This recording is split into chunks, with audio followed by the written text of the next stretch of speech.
นี่ของน้องสอนสารนี่เนาะแอนของน้องสอนเพิ่นอันสิความกว้างสินั่น2.50 เมตรแต่ว่าความนั้นมันสั่นแหน่เนาะอันนี้แบบมณฑลเด้มันก็เลยนั่นประมาณ300นะพี่น้องเอ้ยดินบล็อกเนาะอีกประมาณ50แผ่นเพราะว่าทั้งหลังหั่นเอาขึ้นอีก2อันก้อนทั้งหลังทั้งจาดอยู่บ้านนี่พี่น้องเอ้ยเอ้าวางเด้อ ขึ้นใส่ส่งให้เสียก่อนก็ได้น้องไปเนาะใส่มึงเด้อมันใส่มาหับเอาน้ำมันน้องเพิ่นเด้ บ่กล้าลง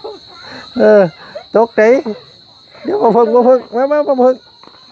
หับผ้าเข่าน้ำน้องเพิ่นเด้ โดนว่าสิครับนี่เอาบ่เว้น เอาอยู่บ่ได้ได้อหันกลัวผัวแล้วได้อพี่น้องเนาะโอ้ยสัตว์เนาะ โยนแต่เข่า นี่ เพิ่นอาบน้ำมักสิอาบค่ำเนาะบ่ย่านบ่น้องบ่ย่านบ่กลางค่ำกลางคืนมันทรงสิมีหันมีนี่แท้อยู่อันว่าน้ำหั่นนะเนาะสมมุติเด้อซะน้องสมมุติแบบนี้อันนี้ถามเด้อเนาะบ่เคยฮู้แบบว่าผู้บ่าวเนาะแบบว่าผู้บ่าวมาดินมาหยังนี่ก็มีบ่แบบว่าเพิ่นมาดิน ยามนี้เขาบ่ได้ไป ยามนี้บ่ค่อยมา สร้างยาก เนาะเว้าเรื่องดินซาวเรื่องก็ฝนตก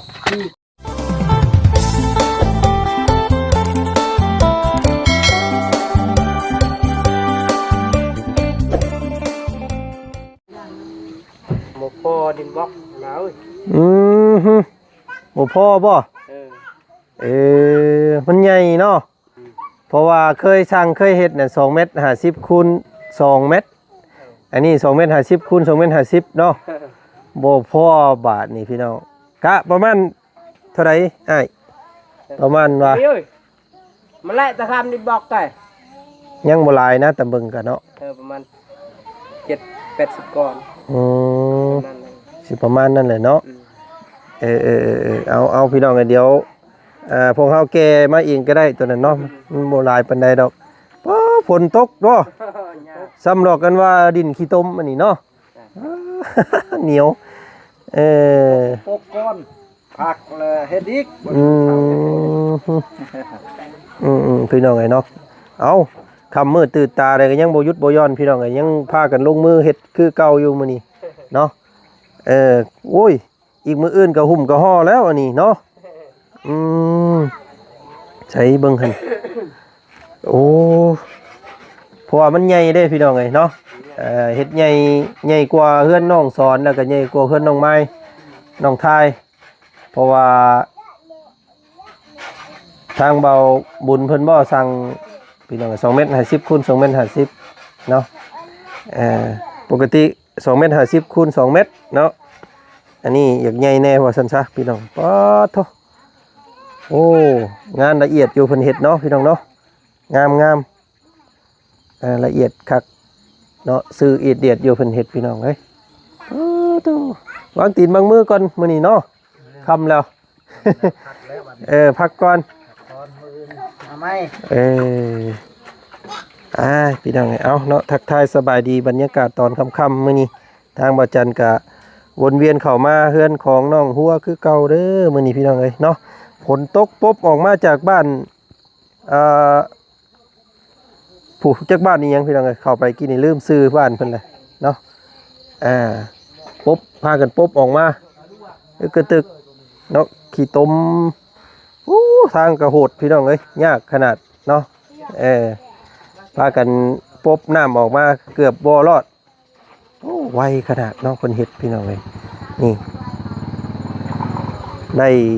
สิครึ่งอันนั้นเลยเนาะโอ้แต่ว่าเหนียวแท้อันนี้ เหนียวคักกิเลพลาดเตินดินบล็อกอาจจะบ่พงบ่พอเพิ่นว่าพี่น้องเนาะทางสร้างเพิ่นบอกมาว่าคือสิบ่พอว่าซั่นพี่น้องเอ้ยจังได๋ก็เดี๋ยวมื้ออื่นมื้อหน้าพุ่นแหละเนาะสิแกมาให้ใหม่เติมอีกว่าซั่นซะพี่น้องเอ้ยโอ้ย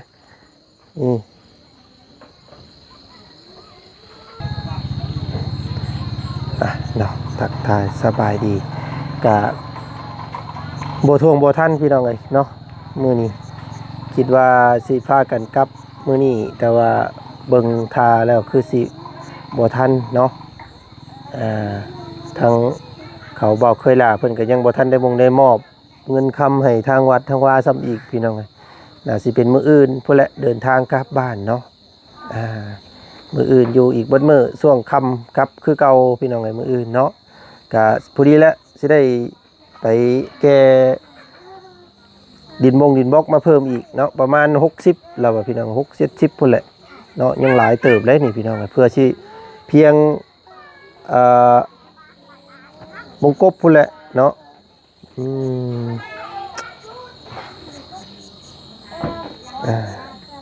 มัน2.50 เมตรคูณ2.50 เมตรเด้เอ้าใส่เลยถามเจ้าของบ้านเพิ่นก่อนพี่น้องไปทางใดเนาะไปหาอาบน้ำโอ้ไก่เด้อบนอาบน้ำก็ได้เนาะค่ำมืดตื่นตาไปซี่กับพากันงุ้มอาบอยู่ห้วยห้องคลองบึงพุ่นเลยพี่น้องเอ้ยอยู่เซเนาะโทมีไปสั่งเด้กินแรงเนาะพี่น้องเนาะทางพวกเฮาก็บ่ได้ซื้ออีหยังมาปงมาฝากน้องเพิ่นตอนค่ำซ้ำได้นี่เอาถ้าน้องเพิ่นมาแต่อาบน้ำก่อนพี่น้องน้องเพิ่นไปหาอาบน้ำอยู่พุ่นเนาะยังบ่ส่งบ่มาบ่พอเด้อสร้างเพิ่นบอกงั้นฮอดทีละไว้เท่านี่เพิ่นว่าดินบล็อกคือพอเนาะเจ้าบอกให้เพิ่นเฮ็ดใหญ่โพดเจ้าบอกให้เพิ่นเฮ็ดจักเม็ด2 เมตรคูณ2 เมตร2.50 เมตรคูณ2.50 เมตรบนทนเลยโอ้ยพอแล้วสั่นข่อยไล่อันดินบล็อกให้เฮือนน้องสอนเพิ่น2.50 เมตรคูณ2 เมตรน่ะมันก็เลยบ่พอบาดนี่กว้างเนาะกว้างตีลังกาเข้าเลยนี่ของน้องสอนซานนี่เนาะของน้องสอนเพิ่นอันสิความกว้างสินั่น2.50 เมตรแต่ว่าความนั้นมันสั่นแน่เนาะอันนี้แบบมณฑลเด้มันก็เลยนั่นประมาณ300นะพี่น้องเอ้ยดินบล็อกเนาะอีกประมาณ50แผ่นเพราะว่าทั้งหลังท่านเอาขึ้นอีก2อันก้อนทั้งหลังทางนี้มีแต่มันเฮ็ดสวยขึ้นมาซี่เด้ยังอีกประมาณ50นะตำนานนั่นก็60นี่แหละแกมาเผื่อไว้แล้วบัดเมื่อแหละยันสร้างเพิ่นบ่มีเวียกเฮ็ดเนาะแกมาแต่เซโปนเนาะแม่นเพราะว่ามื้ออื่นนี่เป็นมื้อที่ว่าพวกเฮาสิได้ล่ำลากลับบ้านพี่น้องเอ้ยเนาะเพราะว่ามารอบนี้ก็มานี่แหละหลักๆก็มาดำเนินการเรื่องให้สร้างให้หยังเพิ่นเฮ็ดอุปกรณ์อีหยังนำมื้อนี้เนาะแล้วก็สิพาแม่น้องวิเพิ่นกลับบ้านนะมาแล้วเพราะว่าเป็นแบบนี้ก็เป็นนี่ได้นั่นเนาะแม่น้องวิเพิ่นน่ะถ้าหมอเพิ่นก็บอกว่าความดันต่ำแฮงใส่ยากับปกติคือเก่าแล้วก็หัวใจเต้นไวกว่าปกตินะเป็นหยังพี่น้องเอ้ยเนาะข่อยเห็นอยู่ในคลิปเจ้าเมื่อเช้านี้ข่อยบ่ได้ลงนำพี่น้องเอ้ยเห็นแต่ทางบ่าวบุญเพิ่นลงผู้เดียวเมื่อเช้านี้ซีดแล้วก็เมื่อยนั่นแหละคือเราย่านอย่างสักอย่างเนาะนั่นคือเราตื่นแล้วย่านอย่างเก่งๆแล้วก็ตาเราแบบว่าตี้ๆแบบว่าคือเราย่านนะพี่น้องมีแนวโอ้สิพาเพิ่นกลับประสานพี่น้องมาเป็นแบบนี้ครับมันก็บ่กล้าพาเพิ่นมาได้เนาะมันก็ซ้ำถอด64จากลาวแล้วก็เบิดทางได้พี่น้องเลยเนาะมันก็เลยให้เราอยู่ต่อก่อนพี่น้องเดี๋ยวแล้วจากนี้ก็สิไปเยี่ยมเบิ่งเนาะออกจากนี้ก่อนสิไปเยี่ยมเบิ่งคือกันว่าจันก็ได้พี่น้องสิแวะเข้าไปเบิ่งอยู่ถามทางป่าเล่าหั่นแหละพี่น้องเลยเนาะว่า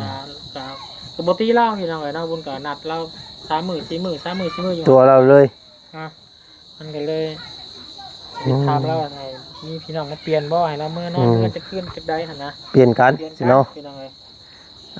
ก็เอาเงินเอาคำมันแหละยัดให้เรานำพอเรามีกำลังใจเนี่ยมันบ่คือกันได้คนเฮาพี่น้องเอ้ยเนาะก็ดีแล้วเราก็คนคล้ายๆบ่เต็มคือกันเราก็ได้นะพี่น้องเอ้ยเนาะบ่ค่อยร้อยปานใดป้าเราก็ได้แต่ว่าคนจับเจือเนี่ยเขาก็มาเบิ่งมาแย่งคักอยู่ดอกเนาะเพิ่นกับอันนี้มีแต่อยากเมื่ออย่างเดียวโอ้ยเอาใส่อันนั้นอีกพี่น้องเอ้ยโอ้ลมน้ำเล่าใหม่อีกเนาะมีแต่มื้ออื่นพากันซื้อยูเซโปเนี่ยก็เอามาให้เพิ่นประมาณถามเราอีกเด้อเพิ่นกำลังกินข้าวอยู่พู่ว่ามันประมาณเท่าไหร่ นะสิประมาณ50-60นี่แหละว่าจันคิดว่านะเนาะเพราะว่าไหลใส่เฮือนน้องไม้น้องท้ายแล้วก็เฮือนนอกซ้อนน้องห้องน้ำนะพี่น้องเลยบ่ได้คิดว่าบ่าวบุญเพิ่นเฮ็ดมุนทนเลยเนาะมันก็เลยบ่พอพี่น้องเลย เอาเนาะเป็นหยังนะขาดอีกเล็กๆน้อยๆเดี๋ยวแกใช้รถเจ้าของมาก็ได้อยู่ดอกมืออื่นเนาะโอเคเท่าใส่ฝนตกบ่นี่เนาะเปื้อนเมือกมันอันเปียกเปียพี่น้องไงเดินหากระแหงขวกแน่เนาะนี่เราก็มีดอกฟืนดอกไฟใต้ตะลุมตะลางเนาะพี่น้องเนาะใช้ฝุ่นมาแล้วโอ้ยแพ้อันผ่าทุงเขียนเอิกมาแล้วพี่น้องเลยทางนั้นเนาะก็ไปอาบค่ำแท้ เนาะมืดได้พี่น้องเลยเนาะ6 โมงกว่าแล้วตอนนี้ค่ำเลยเด้อพี่น้องเลยเนาะทางพวกเขากับคำโบแวะเข้ามามื้อนี้ก็แม่นบ่ฮู้ด้วยว่าดินบล็อกมันบ่พอเนาะก็เอาพอดีแล้วมื้ออื่นสิซื้อมาแต่เช้าๆเพื่อสร้างเพิ่นบ่ขาดเวียกว่าซั่นซะพี่น้องเอ้ยมืดบาดนี้บ่มีโคมใต้ซ้ำเสียงแมงจิ้งดีดห้องจีจาดอยู่บาดนี้พี่น้องเอ้ยเอ้าวังเด้อ ขึ้นใส่ส่งให้เสียก่อนก็ได้น้องไปเนาะมืดพี่น้องเอ้ยเนาะเอามาแวะมาอัปเดตเนาะของน้ำน้องเพิ่นล่าสุดไว้ลีพี่น้องเอ้ยไว้สมควรเนาะสร้างเพิ่นก็สายจวด2บ่นี่เนาะทีมสร้างสายจวดเพิ่นนี่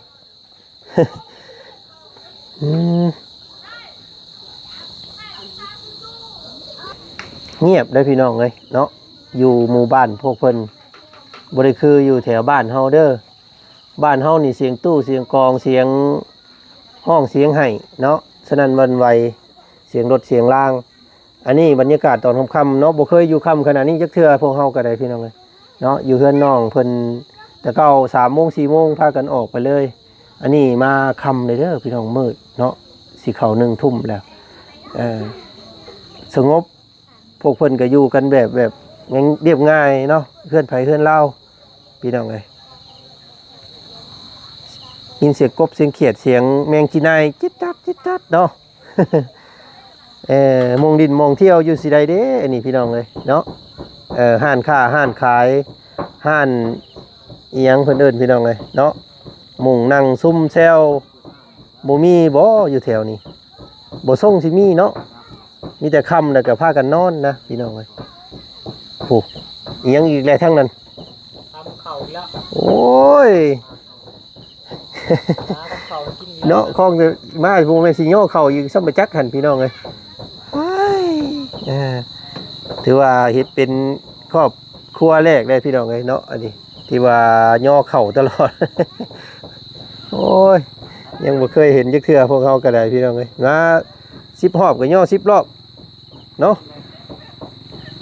เฮ็ด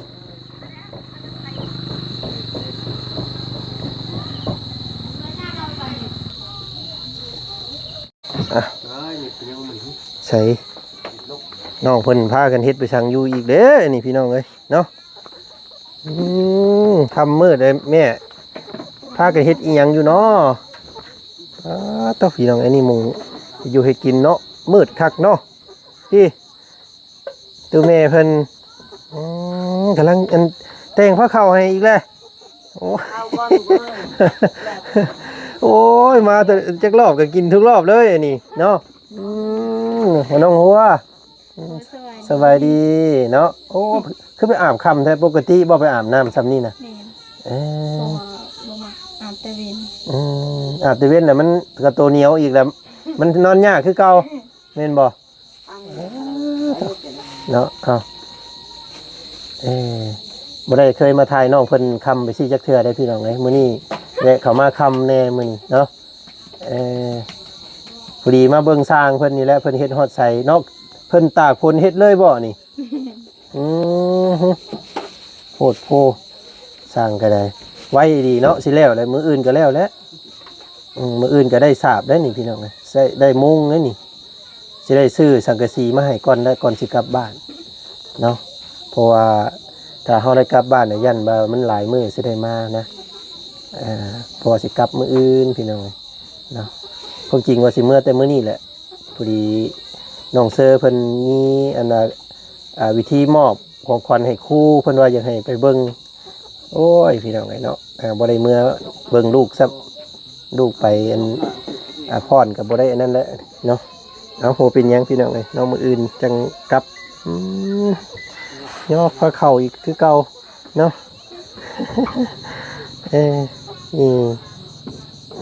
ทั้งตัวแม่ได้ใช่แม่กินแล้วบ่กินแล้ว เอ้ากินได้ซุมเจ้าเนาะบ่แม่นว่าสิเฮาให้แต่ซุมเฮาบ่ได้เด้ ดูมึงเจาะตู้เย็น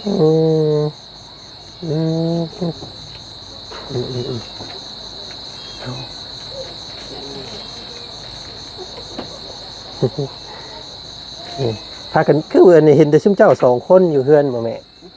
ให้สะน้องได้ซะ ก็ได้ไปดิ้นแล้ว เนาะ ไปเอาเอื้อยไปอาบน้ำ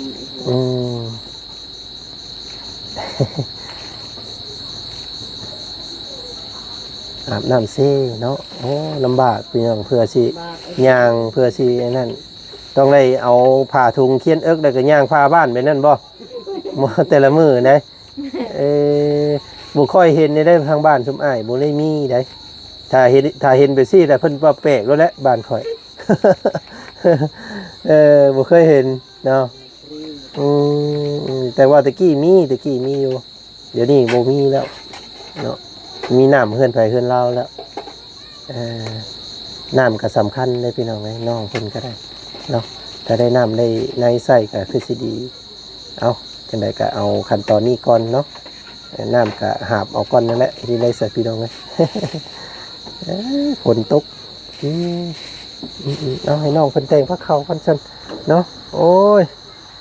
คือบ่อันนั้นโลดพี่น้องเนาะเฮาแวะมาแป๊บเดียวว่าสิพากันอันนั้นแล้ว ยังสิย่อเข่าอยู่เอาเสร็จมาเดี๋ยวกินน้ำเพิ่นก่อนอึ๊บโอ้เอาบาดนี้พึ่งย่องเลยใช่มึงเด้อมันใช่มาหับเอาแล้วมันน้องเพิ่นเด้ตกใจเดี๋ยวมาเพิ่งมาเพิ่งหับผ้าเข่าน้ำน้องเพิ่นเด้โดนว่าสิฮับนี่เอาอยู่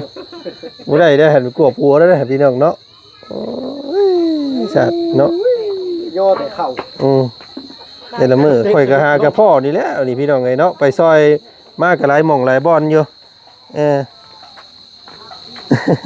ยังมีตรงหัวย่อเข้าอีกแล้วโคตรโคเนาะยังบ่กินก็บ่ได้อีกพี่น้องเอ้ยเนาะน้องเพิ่นกับแม่ก็เฮ็ดด้วยใจเราก็ได้กูอยากทำได้ดีเลยเศร้าเที่ยงแรงเนาะกูมือเอาซื้อไปแม่ขึ้นเนาะ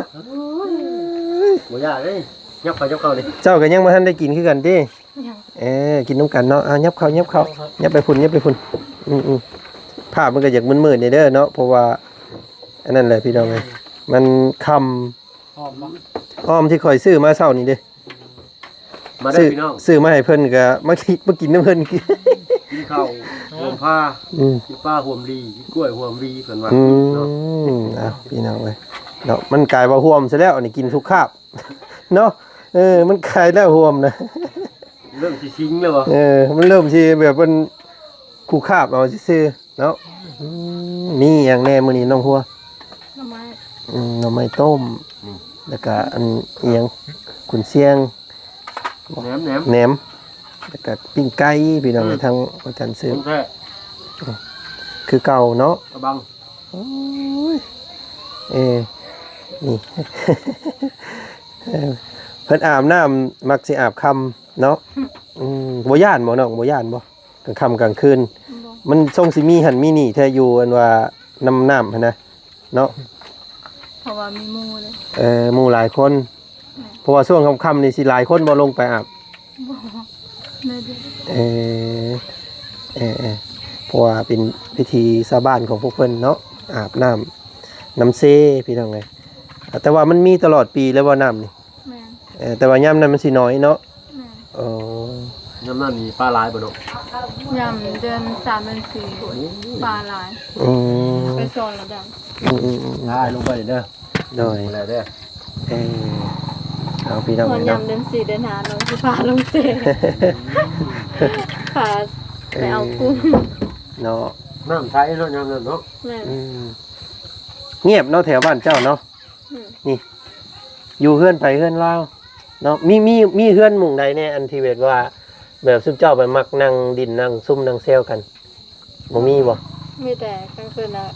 เล่นโทรศัพท์แล้วก็นอน เอาอยู่เฮือนไปเฮือนมัน นี่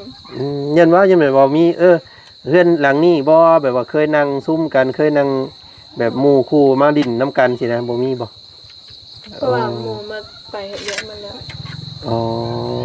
ย ำนี้เขาเจ้าบ่มักไปดินยำเด้อยำฮ้อนทั้งนั้นเขาเจ้ามักนอน อื ตลาด มมันยามนี้มันเปื้อนมันเปื้อเขาบ่อยากไปใส่แน่เนาะบุติและพี่น้องไงเนาะไปยามนี้ก็ ว่าจ้ะ ก็ไปยามนี้ข่อยก็ยอมแล้วขี้ตมขี้พงสมมุติเด้อซะน้องสมมุติแบบนี้อันนี้ถามเด้อเนาะบ่เคยฮู้แบบว่าผู้บ่าวเนาะแบบว่าผู้บ่าวมาดินมาหยังนี่ก็มีบ่แบบว่าเพิ่นมาดิน ยำนี้เขาบ่ได้ไป ยามนี้บ่ค่อยมา สางยา เนาะเว้าเรื่องดินซาวเรื่องก็ฝนตกที่ก็จะแข็งดึงน้ำออกแข็งที่จะลอยไปหาแล้วนะ โอ้ตื่นทันอยู่ตื่นทันเกิดทันอยู่บ่เจ้าก็ได้ บ่ขอได้ยินเจ้าห้อง บ่ได้ยินเกิดห้องมื้อนั้นบ่ โดย โอ้เพลงนี้มันก็ดังเลยตะกี้สมัยข่อยยังเป็นวัยรุ่นอันนี้เฒ่าแล้ว เดี๋ยวน่ะดาวกระตกตึงเตอะกระตกเตอะตั้งตัวยัดนี่แยะเลย ตุกกระตัก บ่ เนี่ มี ยเลย น้ำเนี่ย บ่มีน้ำแล้วเอ้ บ่ได้เกี่ยว บ่เป็นหยังบ่เป็นหยังบ่เป็นหยังเนาะเพิ่นย่อขู่ย่อคนเบิดแล้วเพิ่นอาจารย์มาให้นะพี่น้องเอ้ยเดี๋ยวมื้ออื่นจะซื้อมาให้ใหม่เนาะพอได้ให้สร้างกิน จะเมานี่ได้กินเอาไปได้กันย่อ เนาะ นั่นแล้วพี่น้องเอ้ยย่อเรื่อยโพดเบิดซั่นแหละเนาะสมมุติว่าแบบผู้ว่าผู้สาวดินกันนี่เพิ่นขึ้นเทิงเฮือนบ่ขึ้นนั่งขึ้นอยู่ลุม นั่งอยู่เด้อ นั่งอยู่เทิงบ่เอาบ่ได้พิษบ่บ่ได้พิษฮีดบ่ บ่ อืม ที่นั่งด้านหลังก็ได้ อันเว้าง่ายๆก็แล้วแต่นะเนาะ แม่น บ่ข่อยมีอันว่าบาง เมื่อผ่อน หมู่บ้านเพิ่นน่ะนะพี่น้องเอ้ย ได้ เพิ่ ก็ น เอาเลย เพิ่นจะมีกฎของเพิ่นเด้เนาะบางเพิ่นจะขึ้นเฮือนบ่ได้ แต่ว่าแถวบ้านน้อง บ่มีเนาะแบบนั้นเนาะอืม แมว อีกชนเผ่าอีก ย่อ เผ่าห มา นึง แต่งจะเอาเลยเหรอแซงอาดนายเลยมาแต่มาแล้วเอา กินดีๆนี่ชุมเจ้ากันเนาะอีหยังก็ ของผู้สาวลงมากินข้าว เอ้ามีผู้สาวเว้าอยู่เทิงๆหาอ้าวมาเด้ออีหล่ะอืม เด้อตะปู แล้วโมเมนต์จะโดยเอ้าแมวนี่ได้มือนั่นเนาะห้องเอวห้องบ่ซื้อน่ะได้บ่ออกเรียกแมว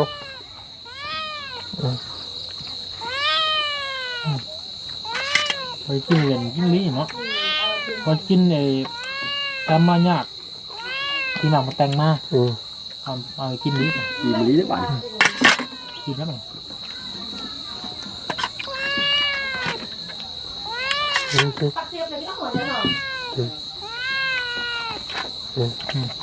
บ้านน้องเพิ่นมีสัญญาณเนาะบ้านอื่นบ่มีเด้อ ป้าอย่างว่า เอากินพี่น้องเอ้ยเนาะย่อคูคาบเราซื้อที่เขามาเนาะข่อยก็ย่อไม่ได้พี่น้องเอ้ยสิเฮ็ดได้เนาะบาดสิบ่มาแล้วบาด มันชวนเขาแล้ว สมมุติว่าเขาลืมคากล้องไว้อยู่นี่มาประมาณ4 ทุ่ม 5 ทุ่มเขาจะเราโยงเขาอีกเด้ปุ๊บไปก่อน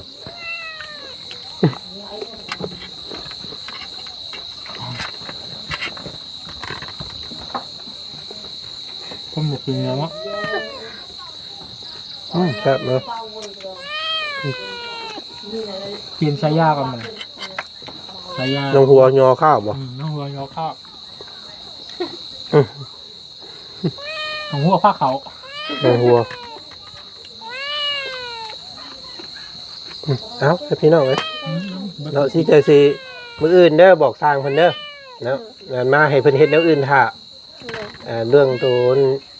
ดินบล็อกก็เดี๋ยวเฮาสิซื้อมาให้เนาะแล้วก็กับสังกะสีนํเดี๋ยวอันพวกอ้ายสิติดต่อทางเจ้าเลยให้ถามทางเพิ่นนี่แหละเพิ่นใส่ความยาวทักแผ่นเนาะ เพิ่นมามื้ออื่นให้เพิ่นวัดเลยเด้อ เพราะว่า ความยาวทั้งสีแล้วก็จักแฟนกะว่าเอาไป ว่า เป็นจริง ยัน เนาะ ในเมื่อปะนะเนาะยันในเมื่อมือตอนค่ำๆแหละมื้ออื่นว่าพาลูกพาเต้าไปอันดินบุญก่อนบุญชงเฮือน้องหัวเคยเมื่อบ่สวรรค์เมื่อเคยเมื่อบ่บ่เคยบ่บ่เคยไปบ่บุญชงเฮือบ่เคยบ่มีแต่ไปบุญแถวบ้านเองแถวเมืองเซปูนคือไป เคยไปไกลชุดไปฮอดไส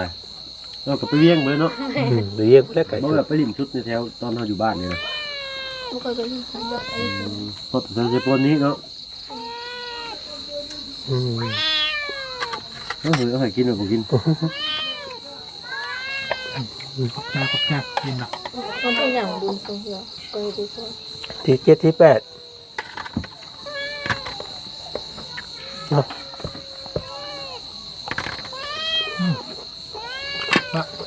ผมเข้าไปแล้วก็กิน กิน ค เอ รับ งนะ เอาข้าวนะ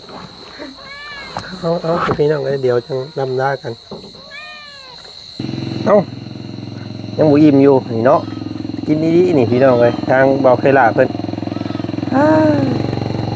ป้าสันจังสั้นตามนั่นนะน้องเด้อมื้ออื่นเดี๋ยวสิให้น้องเพิ่นถามทางสร้างทางหยังแล้วก็ให้ส่งหาพวกอ้ายเด้อว่าดินบล็อกจักก้อนกันแท้แล้วก็สังกะสีจักแผ่นยาวเท่าใดเด็กตะปูจักโลเนาะเดี๋ยวมื้ออื่นสิซื้อเขามาให้เพราะว่ามื้ออื่นสิได้พากันกลับนะเนาะช่วงค่ำนั่นแหละขอบใจหลายๆอิ่มอีกแล้วพี่น้องเอ้ยเนาะจิ้มแจ่วน้ำพริกกับหน่อไม้ต้มมื้อนี้พี่น้องเอ้ยเนาะทางตัวแม่เพิ่นบ่กินบ่ได้อีกคือเก่าเพิ่นย่ออีกแล้วพี่น้อง ไปเนาะกินบัดนี้ พอดีแล้วเฮาก็สิแบะไปหาทางแม่น้องวิก่อนอยู่ห้องหมอเนาะอาการเพิ่นบ่ดีว่าซั่นโอ้สิได้ปะเพิ่นไว้อยู่ห้องหมอคือเก่าคิดว่าสิมื้อส่งอยู่เฮือนเนาะก็เอาพี่น้องไอ้มีผู้รับผู้ใหญ่เพิ่นสมทบเข้ามาเพิ่มอยู่เนาะก็ ไปเด้อน้องบ่เด้อ ขอบใจหลายๆขอบใจหลาย มาบัดได้กันย่อบัดนั้น ๆ กินแล้วสิแซวหนี้ได้แม่เอ้ยบัดนี้เด้อมื้อปากเด้อแม่เด้อเดี๋ยวมื้ออื่นสิมาแต่เช้ามื้ออื่นสิเข้ามาใหม่แน่น้องเด้อเนาะลาก่อนมื้อนี้สบายดีเนาะโอ้ยสาวอันนั้นเพิ่นก็บ่มาใกล้ซ้ำเพิ่นบ่ลงมาเฮากินข้าวนํเพิ่น เนาะโอ้ยเนาะมื้อป้าได้บัดนี้เด้อไปพี่น้องไอ้เนาะก็มื้ออื่นสิเข้ามาใหม่อีกให้น้องเพิ่นถามสร้างก่อนว่ามันเท่าไหร่ว่าซั่นพี่น้องเอ้ยโอ้ยเนาะโดยไปสิพี่น้องเอ้ยลาก่อนเนาะคลิปนี้เจอกันอีกคลิปหน้าแล้วกันคลิปนี้ไปแล้วพี่น้องเอ้ยเนาะสบายดีสวัสดีเด้อเนาะมีหยังแน่อยู่ในรถโอ้ยแปลนเอิดเติดพี่น้องเอ้ย